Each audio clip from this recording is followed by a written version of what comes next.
Are you failing exams? Do you want to improve the way you remember information? Are you interested in reducing your study load and increasing your results?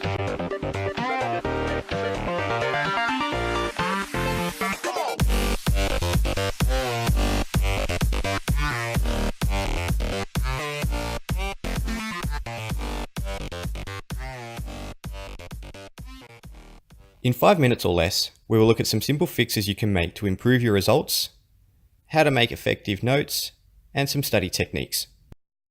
Beginning with simple fixes. Does your workstation look something like this, with unorganized paperwork on the desk, rubbish littered around, and an overcrowded notice board? Or does it look something like this, completely empty and uninspiring? Does the rest of your room resemble something like this, with bags and clothing left out?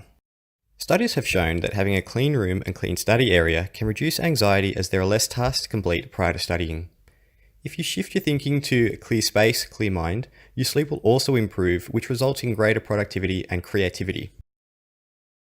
To assist in decluttering your room, group similar items together, including folders, stationery, and reading material.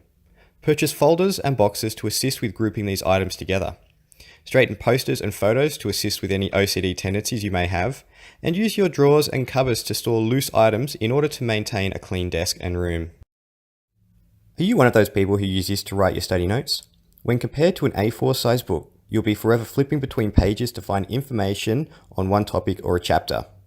Writing notes on full-sized pages allows you to keep all content from lessons or chapters on one page, spread out your notes for future ease of reading, draw mind maps or diagrams which express information better than text, keep your writing neat, and allow for additional information to be included at a later time. Moving on to the art of making notes. If your notes look something like this, with poor handwriting, long sentences, no spacing and random lines, chances are you're putting more effort into trying to read the content rather than remembering it, which may be why you are failing exams or achieving lower results. By writing neatly, spacing out text, and including color, you're creating chunks of information which your brain can easily absorb. Here is another example of using spacing and color to separate information for ease of reading. You can also type notes to assist with neatness. To further assist with making notes and creating chunks of information, try to keep notes to one line and avoid using full sentences.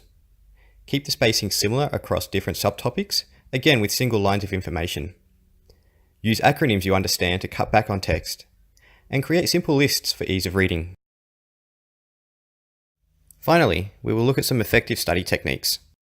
Effective study techniques can include summarizing the lesson or chapter to one page. If required, you can rewrite notes to cut down to one page, and this will also assist with remembering the information. Establish a study timetable. For example, I will read my notes 5 times every 2 hours on the hour. Try to keep to these timings the same across all days of the week, as your brain will recognize it's time to study. Regardless of your timetable, you should read your notes at least once in the morning, as this is the time your brain is most active, and you haven't been belt-fed information all day yet. Find a suitable study technique. Different people retain information in different ways. For example, you may find that you work better in study groups, or constantly rereading notes, or cram the night before an exam. Finally, test and adjust. Find techniques that work for you and stick with them. This concludes study tips in 5 minutes or less. For more information on study tips or educational support, contact your education officers through your chain of command.